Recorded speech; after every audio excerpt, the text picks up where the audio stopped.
Vamos a hablar ahora acerca de algunas cuestiones a considerar previas a la lectura del Marqués de Sade. También abordaremos un poco de la filosofía, de la cosmovisión de el Marqués de Sade en general, pero sobre todo haremos hincapié en qué tenemos que tener en cuenta previos a la lectura, porque el Marqués de Sade es un autor polémico y es un autor hasta cierto punto peligroso según la perspectiva desde la cual se lea. Y esta es obviamente una perspectiva personal y no tiene que ver con una postura institucional de algún lado. El Marqués de Sade nace en 1740 y lo podemos encasillar dentro de la filosofía moderna. Ahora bien, el Marqués de Sade no forma parte del canon tradicional enseñado dentro de filosofía. Dentro de filosofía en la época moderna encontramos autores como René Descartes, David Hume, Leibniz, Malebranche.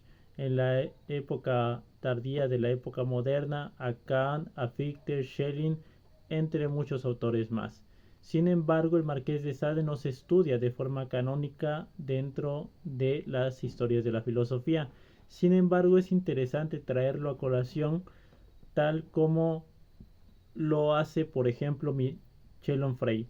Michel Onfray tiene un proyecto de una contrahistoria de la filosofía, donde trata de ir en contra del canon tradicional de la filosofía, que dice que ha sido sobre todo acaparado, por decirlo de alguna forma, por el cristianismo, por la ética por un cierto tipo de ética cerrada, donde no hay disfrute, ¿sí? Donde se busca la templanza, la ataraxia, el estoicismo, dejando de lado la postura hedonista. Él quiere recuperar una historia de la filosofía donde se aborden autores que se dejaron fuera dentro del canon oficial, donde todas esas corrientes se dejaron de lado precisamente por ir en contra, porque es lo que señalaría, ir en contra de esta perspectiva mayoritaria, esta perspectiva, por decirlo de alguna forma, como cuando se habla de historia en general, de los vencedores. Entonces, en este caso se deja fuera el materialismo, se deja de lado, se deja fuera el hedonismo y cualquier cosa que contravenga a una historia donde reine el cristianismo, la ataraxia, la templanza, etcétera. Entonces, en este caso, retoma él al Marqués de Sade dentro de su contrahistoria, pero no va a ser como cualquier otra persona podría ser, donde cualquier cosa que se haya, que se haya dejado de lado fuera del canon de la filosofía va a ser importante y todo se va a estudiar y todo va a tener el mismo peso que el canon oficial, por decirlo de alguna forma. No, sino que va a hacer su análisis crítico al respecto. Entonces, en él encontramos un autor que toma en cuenta a Sade dentro de un cierto tipo de canon que nos permite comprender la historia de las ideas en general. Pero también si no queremos recurrir a esta justificación bajo la autoridad de un intelectual, podríamos simplemente señalar la necesidad de hablar del Marqués de Sade precisamente por la popularidad del autor y por su postura, que no solamente es una enumeración narrativa de algunos hechos, de algunos temas, sino que también muestra una postura filosófica clara en muchos aspectos. Entonces, hay muchos jóvenes, muchas personas que leen al Marqués de Sade por curiosidad, porque ha sido escandaloso, porque alguien lo tilda como libro prohibido, o sus libros los tilda como libros prohibidos, y entonces es necesario traerlo a colación para ver dónde se encuentra el Marqués de Sade dentro de la filosofía en general o cuáles son sus ideas, ¿va? Entonces, cabe aclarar nuevamente que el Marqués de Sade no se estudia en general como parte del canon oficial, por decirlo de alguna forma, de la filosofía. Sin embargo, es un autor importante en general y al igual que en otros casos, incluso su nombre ha pasado a formar parte del vocabulario cotidiano. De su nombre proviene el término sadismo, que es ese disfrute, ese placer sexual que se obtiene al infligir dolor a otra persona, ¿sí? Y ahí viene también su contraparte, que es el masoquismo, que es el disfrute sexual al recibir dolor. En este caso físico, o también puede ser un dolor psicológico. Entonces, incluso el término sadismo ya nos autoriza hasta cierto punto hablar de Sade como un elemento importante dentro de la cultura general. Al igual que cuando hablamos, por ejemplo, de amor platónico, que en el sentido estricto probablemente la idea que se tiene del amor platónico no sea la idea que expresa Platón, pero ese término pasa a el vocabulario popular, al imaginario popular en general. Este es como los términos del complejo de Edipo o el complejo de Electra, que ya estarían hasta cierto punto siendo parte de la cultura popular y no solamente términos psicológicos que expresan cuestiones muy situadas, pero también el hecho de recurrir a estos personajes de obras trágicas clásicas nos hace que en este caso tengamos algún tema importante para abordar. Entonces tenemos que el Marqués de Sade en este caso es lo mismo, como con un montón de términos que van a pasar a la cultura popular. Y eso ya nos permitiría señalarlo como un individuo importante dentro de la historia. El Marqués de Sade en general tiene una postura, y no solamente es una postura filosófica, sino es una postura práctica, en tanto que él lleva a cabo las acciones que defiende en su postura filosófica. El Marqués de Sade se nos va a decir que en su tiempo, como su nombre mismo lo indica, tenía cierta cantidad de poder. Era un marqués, el punto medio entre un duque y un conde. Entonces tenía cierto poder político en Francia. Sin embargo, vivió gran parte de su vida encarcelado. ¿Y por qué fue encarcelado? Tanto por sus ideas expresadas de forma literaria como por sus prácticas. Se decía que no solamente era libertino en pensamientos, sino también en acciones. Y las cosas que podría uno encontrar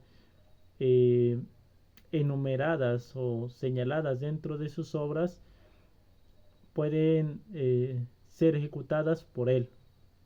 Pudieron en su momento haber sido ejecutadas por él en diferentes instancias. Entonces, encontramos esta figura importante ahí y nos damos cuenta que su filosofía, la expresión literaria de su filosofía, también sirve como un cierto tipo de expresión de su práctica, de sus acciones cotidianas. Entonces podemos encontrar a Sade como un crítico de la virtud en general, del idealismo, de cierto tipo de ideas que habían predominado en su tiempo. En el caso de Michel Onfray, nos señala como interesante o importante el hecho de que el Marqués de Sade fue de los primeros, o bien el primero, que pone en tema central de reflexión al sexo, en épocas donde el sexo era dejado de lado, tal cual en sentido estricto, por decirlo de alguna forma, no simplemente la idea general vaga, sino la expresión tal cual cruda del sexo es con Sade, ¿sí? Entonces el Marqués de Sade es de los primeros, o si no el primero, en poner en juego esto. Incluso después, por ejemplo, vamos a tener a Michel Foucault, que va a hablar sobre la historia de la sexualidad ya desde un plano digamos, más académico, eh, más cronológico, donde señala su postura, pero en su tiempo, digamos que de las primeras fuentes en que encontramos esta reflexión sobre el sexo es en el Marqués de Sade, o poner al sexo como punto importante dentro de la historia. Pero no solamente a Sade lo podríamos reducir al sexo, porque muchas veces podríamos pensar en eso, sino también que dentro de sus obras expresa su postura filosófica en torno a distintos temas. Y en este caso encontramos obras de Sade como Julieta, como Justina o como Filosofía del Tocador. En el caso de Julieta y de Justina podríamos leerlas como dos novelas hasta cierto punto hermanas, donde tenemos ejemplos de individuos que optaron por caminos diferentes y las consecuencias que este camino les trajo. En el caso de Julieta, se decide por el vicio, ve que el mundo es corrupto y entonces se decide a buscar beneficio a través de su cuerpo, y entonces le vienen grandes cosas. Y en el caso de Justina, ella pretende salvaguardar su virtud. Sin embargo, si uno va leyendo estas obras, se da cuenta que a pesar de que Justina intenta eso, es a la que peor le va en principio, y segunda, con la que más actos en contra de la virtud se cometen, ¿sí? Julieta acepta la inmoralidad, el vicio, por decirlo de alguna forma, y le va bien al respecto, y en el caso de Justina elige la virtud y en este caso le va completamente mal e incluso termina haciendo cosas en contra de esta idea que tiene de virtud. Entonces podemos ver en el caso del Marqués de Sade un cierto tipo de expresión como a manera de fábula. Es como el caso de Voltaire. Voltaire con el Cándido intentaba de forma narrativa ir en contra de la perspectiva de Leibniz de que estamos en el mejor de los mundos posibles. ¿Qué le pasa a este personaje Cándido de su novela, este personaje principal? Pues le ocurren una serie de desgracias. Entonces, de esta forma mostrando que en realidad no estamos en el mejor de los mundos posibles, o que si este es el mejor de los mundos posibles, pues quizá no es el ideal, ¿no? O sea, si este es el mejor de los mundos posibles, ¿cómo estarían los peores? ¿Sí? Entonces, en el caso de el Marqués de Sade, podría ser como el caso de Voltaire con el Cándido y de otros autores, donde a través de una historia pretenden señalar la postura que tienen respecto de un tema. Y eso se ve claramente en el caso de Julieta y de Justina. En el caso de Filosofía en el Tocador también se puede ver un poco la postura. Se habla, en el caso del Marqués de Sade se desarrollan escenas sexuales y en el intermedio entre unas posiciones y otras se va haciendo reflexiones acerca de algunos temas, al menos en este caso de Filosofía en el Tocador. Y entonces podemos ver más o menos las posturas que va tomando respecto a algunos temas. Si uno los ve a primera vista, podría uno decir, bueno, incluso es que prácticamente es como ver pornografía, pero leyendo a través de un texto, ¿sí? Te narra las imágenes y las imágenes van pasando a la imaginación, y sería eso lo que para muchas personas podría ser lo atractivo del Marqués de Sade. No tanto la reflexión filosófica que se da entre posición y posición, sino la enumeración de actos sexuales en las obras, que podrían llamar la atención o incluso podrían ser repulsivos.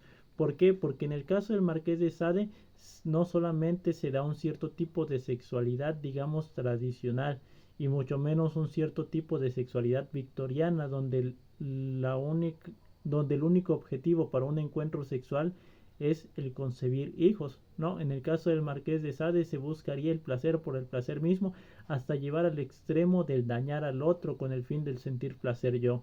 Y entonces se dan narraciones, por ejemplo, y acá ya empieza la parte donde si hay gente susceptible viendo esto, podría no seguir, porque se va a narrar o se van a tocar algunos temas que pueden ir en contra de su perspectiva ética personal o sus prácticas sexuales personales, o incluso de un cierto tipo de doctrina a la cual pertenezca, porque también en el Marqués de Sade se puede ver precisamente esta crítica o esta postura en contra de toda religión establecida.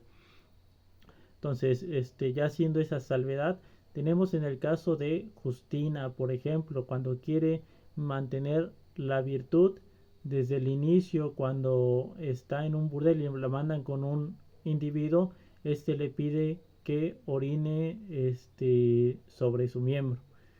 Y en este caso, se da a través de engaños, ¿sí? Es como el caso desafortunado de el eh, fundador de los Legionarios de Cristo, cuando a través de la utilización de un cierto tipo de doctrina, un cierto tipo de posición, engañaba a otras personas para que tuvieran prácticas sexuales con él. En este caso pasa igual, supongamos una posición de un individuo, sacerdote, profesor o quien sea, que tenga una cierta posición y que tenga la capacidad para persuadir a otro individuo de que el acto que va a llevar a cabo no es malvado. Es como el decir, bueno, haz esto porque Dios o la institución o la virtud me pide que lo hagas, ¿no? Y entonces la va guiando hacia esas prácticas bajo este disfraz de virtuosismo por la ignorancia, porque en el caso de Justina esas prácticas empiezan desde que es menor. Entonces en el caso de ella, lleva a cabo estas prácticas bajo la ignorancia de que es un acto contrario a la virtud en un sentido estricto, o en el sentido que nosotros como espectadores de la narración tenemos. Entonces en el Marqués de Sade pueden empezar a ver todas estas cosas, ¿no? Y ya como enumeración pues se puede ver ese caso, se puede ver el caso de la sodomía en general, tanto las relaciones heterosexuales como homosexuales. Se puede ver el caso del disfrute del dolor ajeno causando heridas, del masoquismo, por ejemplo, la narración de de la nueva virginidad, digamos, donde se necesitaba una mujer que fuera virgen y ya no era virgen, entonces se le cosía el aparato reproductor para que sangrara nuevamente al ser penetrada. La coprofagia, cada rato narra eso, donde hay donde causa placer el consumir las heces fecales ajenas o las propias, etcétera, ¿no? Que incluso si uno ve la película de Saló, los 120 días de Sodoma, quizá no alcanzaría a hacer justicia a todas las narraciones o a toda la serie de enumeraciones de actos sexuales que narra el Marqués de Sade. Obviamente también hay orgías, hay secuestros, hay un montón de actos que se tienen narrados en sus obras. Entonces hay que tener en cuenta que uno podría leerlo con pinzas, y era a lo que iba, más que a decir que el Marqués de Sade hace esto o aquello. Eso se puede encontrar fácilmente en internet y obviamente en sus obras. Es la cuestión de tomar con pinzas la perspectiva filosófica y la narración del Marqués de Sade. ¿Por qué? Porque a pesar de que podría entrar dentro de un cierto tipo de literatura erótica, como podría encontrarse en otros textos, por ejemplo en los textos que formaban parte de la colección de la sonrisa vertical de Tusquets Editores, me parece que era, donde obviamente podría uno disfrutar una narrativa donde se aborda la sexualidad en general. Acá aparte podríamos ver esto pero llevado al extremo. No es simple erotismo, sino incluso una explicación o una expresión a profundidad de actos que podrían ser considerados aberrantes, vejantes, podrían ser considerados extremos bajo un cierto tipo de práctica sexual normal. Y que y su postura filosófica podría llevarnos a cuestionar las propias. Y en este sentido, uno de los pros, de las ventajas, de los beneficios que tendría el acercarse a la lectura del Marqués de Sade es precisamente esto, poner en contraste nuestras creencias. En este interés, por ejemplo, de la filosofía, en la definición de filosofía como el análisis de las propias creencias, el Marqués de Sade ayuda a poner en cuestionamiento nuestros prejuicios, nuestras ideas que muchas veces están anquilosadas y que en muchos casos son heredadas simplemente de las tradiciones de las cuales partimos. Obviamente, si nosotros queremos cuestionar esas ideas o tratamos de encontrar un fundamento para las mismas, si nosotros nos encontramos cómodos con esas ideas, entonces no sería necesario buscar confrontarlas. Pero si a nosotros nos interesa, en este caso, cuestionar lo que creemos, ver qué otras cosas hay y a partir de ello tomar postura, es muy interesante plantear la lectura de el Marqués de Sade, puesto que nos ayuda a ponernos en cuestión, ¿sí? Nos ayuda a obtener este tipo de actitud que podría obtener una persona que estudia filosofía en general, de no dar las cosas por sentado, sino cuestionarlos. Te pone de frente entonces en contraposición con eso que muchas veces se evita por la moralidad o por la crítica social o por los valores tradicionales o lo que sea. Muchas veces podríamos evitar abordar el tema del sexo en general precisamente por la incomodidad que el mismo podría traer. ¿Quién va a hablar, por ejemplo, de sexo con su familia o en la escuela que no sea simplemente una plática de concientización, de utilización de preservativos, de evitar embarazos no deseados y cosas así? El ir ya en profundidad en estos temas es lo que nos permitiría la lectura de El Marqués de Sade. Pero precisamente también implicaría el peligro. La contraparte es el peligro y el peligro es el mismo. Precisamente si no queremos ir en contra de nuestra posición completamente formada o completamente definida o aceptada previamente o no aceptada pero simplemente que no queremos cambiar, entonces lo mejor sería dejarlo de lado. Ya si uno lo lee solamente como entretenimiento, como digo, quizá como un cierto tipo de pornografía expresada a través de un medio escrito, pues entonces podría no tener alguna consecuencia negativa, salvo las consecuencias que en sí mismas pueda tener, por ejemplo, la idea de la pornografía en general, que hasta ahorita ha estado saliendo mucho de esa información de las consecuencias negativas que la misma podría tener. Entonces las consecuencias serían las mismas, o sea, los contras serían los mismos. Hay que leer con pinzas hasta cierto punto al autor si queremos conservar nuestra posición inicial y evitar sobre todo si somos partícipes de un dogma o de una doctrina que nos es muy querida o que nos es muy central, ¿sí? ¿Por qué? Porque precisamente la trastoca.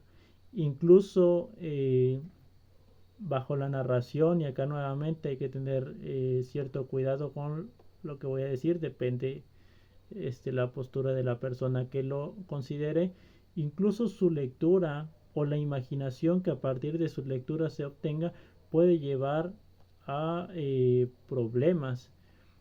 Por ejemplo, la idea del sacrilegio, como esa idea de ir en contra de lo sagrado que uno profesa. Y aquí la imagen que tenemos del Marqués de Sade, que como digo hay que tener cuidado al tenerla en cuenta, Si se es sensible, recomiendo hasta aquí terminar o brincarse esta parte.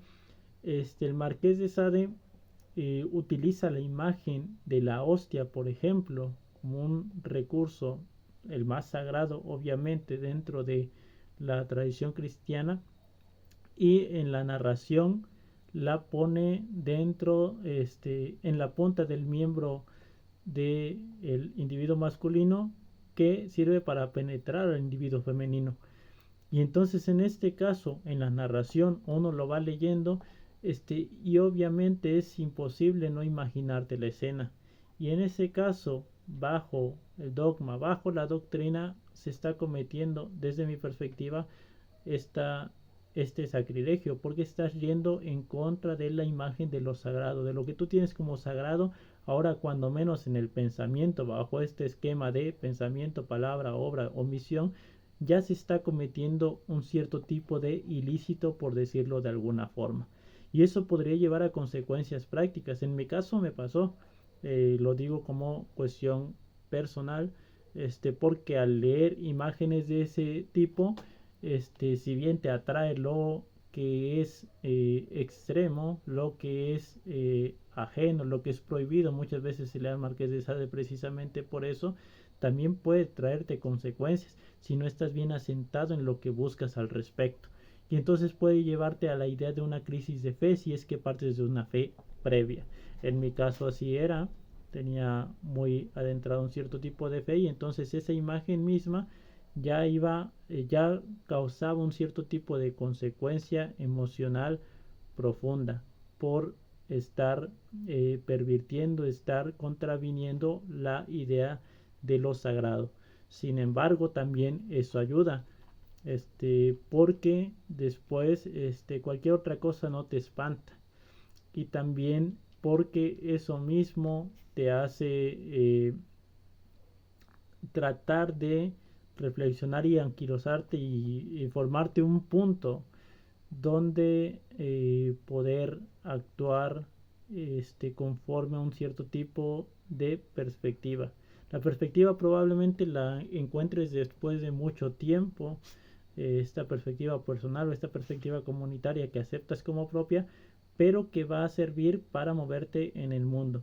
Probablemente cueste mucho, pero esa idea de tu perspectiva ya no va a ser una idea ingenua, una idea simplemente heredada, sino una perspectiva elegida, que previamente fue cuestionada y que después fue puesta a prueba y logró asentarse o logró modificarse para lograr tener una que te permita seguir moviéndote en el mundo.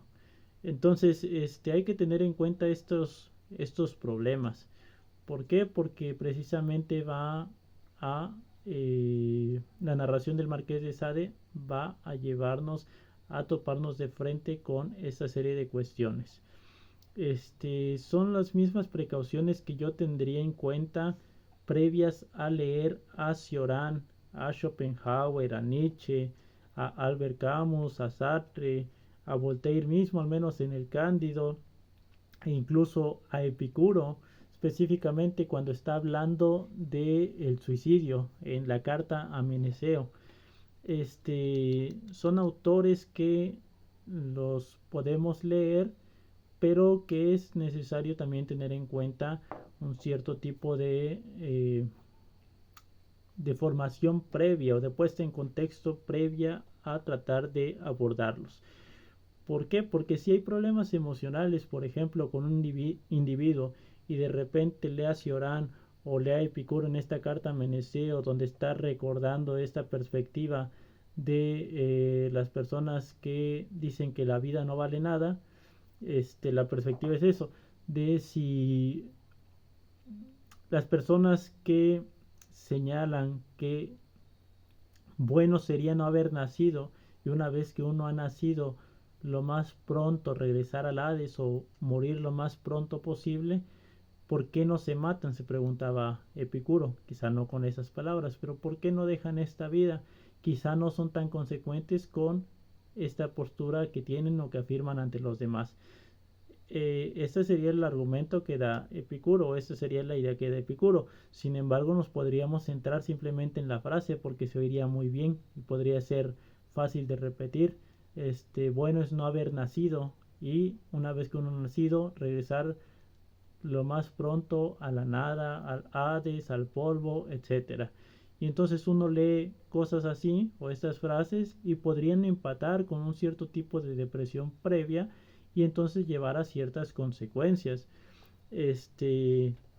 Como caso personal también en la facultad donde estudié hubo casos de suicidio. No estoy diciendo que haya sido por causa de esto, pero también podría haber problemas emocionales como en todos lados que podrían empatarse con ciertas posturas filosóficas aprendidas posteriormente o profundizadas por uno mismo.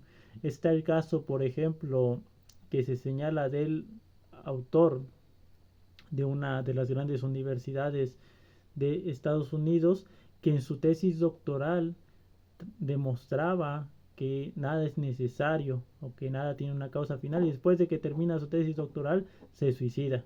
Entonces podría haber problemas emocionales ahí que tendría uno que tratar o que tendría uno que tener en cuenta previas a leer a ciertos autores o a profundizar en ciertos temas, o al hacer una lectura superficial sin tratar de ver a los autores en su contexto o ver qué sirve de ellos y qué no nos sirve, etcétera. Entonces son las precauciones más o menos de las que yo hablo al considerar a Marqués de Sade y al considerar a estos autores que muchas veces podríamos encasillar dentro del pesimismo, o en el caso de Camus, de Sartre, dentro del existencialismo, pero de un existencialismo ateo que parte de la idea de que Dios no existe, y en el caso de Sartre lo lleva a afirmar que entonces nosotros estamos ante la idea del desamparo.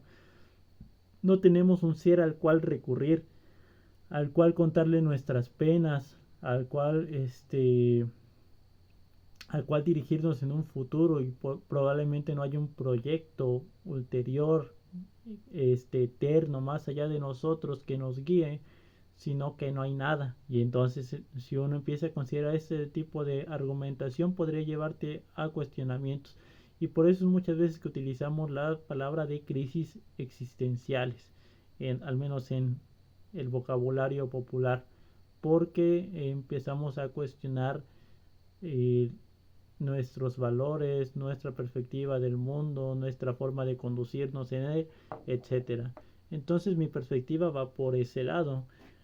No es la cuestión de no leas al Marqués de Sade, la cuestión de tener en cuenta que hay una serie de cuestiones que se deben de tener en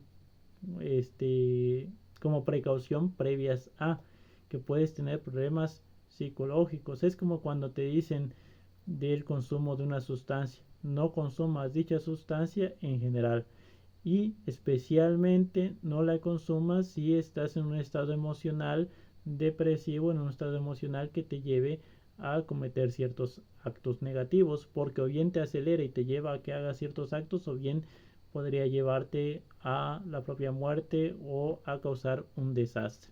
Entonces, más o menos las precauciones de las que hablo van por ahí.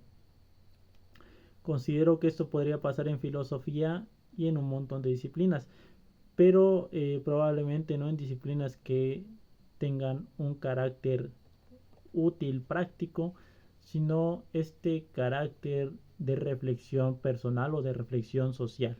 Es como la crisis que le podría dar a alguien cuando estudie sociología o antropología al ver las dinámicas sociales y decir, bueno, es que en realidad esta cuestión que yo consideraba eh, proveniente de la emoción, que es el amor o tal y tal cosa, en realidad proviene de este tipo de dinámicas donde hay roles, donde hay estatus, donde hay tal y tal cosa, y entonces puede venir un cierto tipo de emoción negativa al respecto. Entonces el conocimiento de ciertos temas o de ciertas cosas en algunas ocasiones representa problemas o situaciones emocionales, termina moviendo el propio mundo, cosa que en disciplinas tales como física, algunas de las ingenierías o cualquier disciplina que tenga que ver con la aplicación práctica de un conocimiento podría no darse, porque el hecho de aprender las leyes del movimiento de Newton o aprender a mezclar algunos elementos en un laboratorio podría no llevarte a cuestionar algunos problemas o algunas emociones en tu propia vida. Eso podría servir precisamente para ser un catalizador para poder después causar destrucción al combinar ciertos químicos y enviarlos a algún lugar. Sin embargo, por sí mismo no te va a causar un problema emocional, cosa que en estos temas probablemente sí te llevaría a hacerlo. Depende qué tan asentado estés en tus perspectivas y en qué momento emocional te encuentres. Entonces es como el caso que señalan algunas personas, incluso conocidos míos, de la psicología.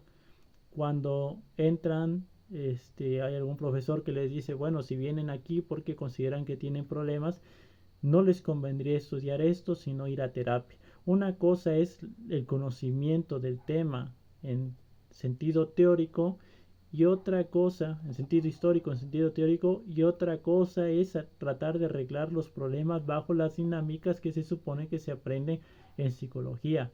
Pero en psicología se aprendería para poder ocupar ciertas técnicas para poder trabajar con las personas.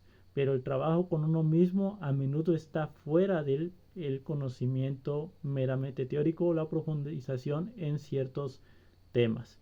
Supongamos que alguien tiene un problema de un trauma sexual y lo quiere arreglar leyendo a Freud y empieza a profundizar un montón de cosas y en realidad termina más confundido, termina más problematizado porque ahora encuentra justificación para la forma en la que se siente y no sale de ese bucle.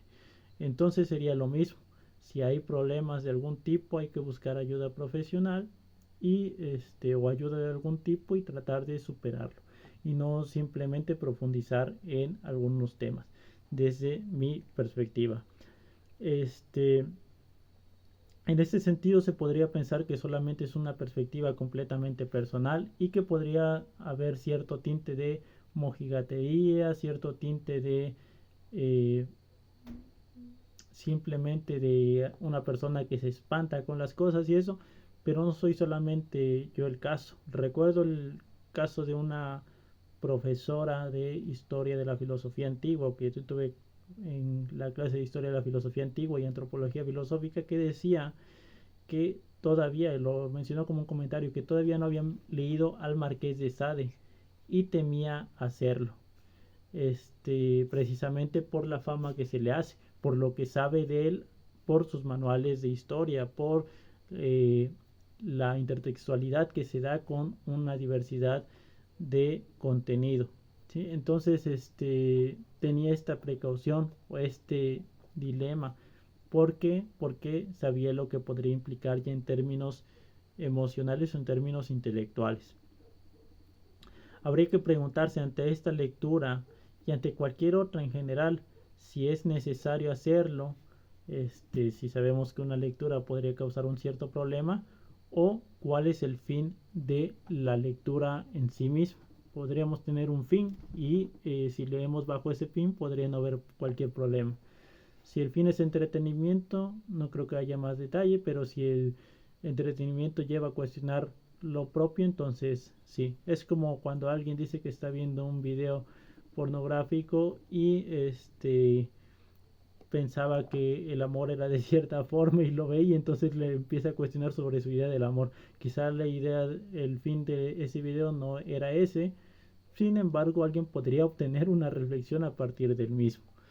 Entonces habría que ver cuál es el fin de la lectura y qué consecuencias puede llevar la misma. Y también en el caso de las lecturas en general, si uno busca leer para atacar, para formarse una postura o busca uno ser cordial. Una de las indicaciones que daba Russell o una de las perspectivas que él tenía para la lectura en general de los textos o que él decía que tenía, probablemente uno no la puede tener en general, es que vas a defender la filosofía o la perspectiva, etcétera, hasta el extremo, hasta el que ya no se pueda defender. Supongamos que si estás leyendo sobre hermenéutica, sobre fenomenología, sobre cualquier rama, cualquier disciplina que estés leyendo, vas a tratar de defenderla hasta sus últimas instancias. Sin embargo, cuando ya encuentres que tiene defectos y eso, entonces ya ahí es cuando empiezas a cuestionar. Pero el principio de cordialidad que se tiene muchas veces en general en filosofía sería el no partir de la crítica, no partir del prejuicio, sino el tratar de profundizar y tratar de entender verdaderamente, no simplemente leer para atacar. Es como si alguien siendo creyente leyera Nietzsche y lo lee no para tratar de ver qué dice Nietzsche, sino para decir, bueno, es que Nietzsche está mal y ahora lo voy a leer para decir en qué está mal. Lo mismo al revés, que alguien que sea ateo dice, voy a leer la Biblia y voy a señalar específicamente cuáles son los errores. Nunca la he leído, pero la quiero leer para señalarles que están mal. Eso probablemente sea solamente el ego tratando de abrirse paso y tratando de demostrar un cierto tipo de superioridad intelectual. Por último, para abordar ligeramente la cuestión de la perspectiva filosófica de el Marqués de Sade, se puede ver claramente al menos un esbozo de ella en el texto que se llama Diálogo entre un sacerdote y un moribundo, unas 10 páginas que uno encuentra en internet, donde, como el título lo dice, hay una persona a punto de morir, llegó un sacerdote para darle los santos óleos y no acepta arrepentirse. Ahí también está el tema interesante de si muchas veces el arrepentimiento viene por el temor a la muerte. Esta persona dice que no, que se arrepiente en todo caso de no haber disfrutado más con los sentidos que la naturaleza le dio o que quien sea le dio, que bien pudieron haber sido corrompidos en el camino, pero que aún así los disfrutó y que de lo único que se arrepiente es de no haber hecho más con ellos. Que la perspectiva de la nada no le causa problema, no le causa problema el simplemente dejar de existir, que es una perspectiva similar a la de Epicuro. Que es la muerte, no hay que temer la muerte porque la muerte solamente es ausencia de sensación, no hay un cielo eterno ni un infierno eterno, simplemente es el dejar de existir y ya. Entonces tiene una postura, el Marqués de Sade, una postura materialista, que todo se acaba simplemente al final de esto, una perspectiva atea, y se cuestiona incluso los fundamentos de la doctrina, no necesariamente católica, sino en general de cualquier doctrina religiosa, porque ahí mismo dice, bueno, supongamos que tenemos a un Dios, o supongamos que tengo que creer en la divinidad, ¿en qué divinidad debo de creer? ¿En el sol? ¿En el Dios cristiano? ¿En el Dios de los judíos? ¿En bla bla bla? Y entonces su postura es un ateísmo radical, no hay un temor a la muerte y se señala que quizá no haya una sabiduría eterna. Entonces, en el caso de este moribundo, rechaza por completo todo tipo de arrepentimiento y señala en última instancia su perspectiva materialista. Y entonces, como digo, también aquí hay que tener cuidado precisamente según quien lo lea y cuál es la perspectiva que se esté jugando en ese momento. Al igual que en los otros textos, en este se ve claramente la postura de el Marqués de Sade. Quizá tampoco sería un simple elogio a la destrucción y todo, pero sí sería una toma de postura con respecto a un cierto tipo de tradición religiosa en general. Por último, simplemente señalar que en el caso de Michel Onfray, del Marqués de Sade, si bien dice que el Marqués de Sade es el primero que pone al sexo como centro de reflexión o como centro problemático, posteriormente a que hace eso, simplemente sus obras solamente son un catálogo de posiciones sexuales, un catálogo de prácticas sexuales que podrían ser perversas o normales según como las midan o según quien las mida. Ya, o sea, simplemente después es simplemente una numeración, ya no es profundización teórica, sino simplemente un ejercicio hasta cierto punto mecánico. Entonces esas son más o menos las cosas que considero que se deben de tener en cuenta previamente a leer al Marqués de Sade.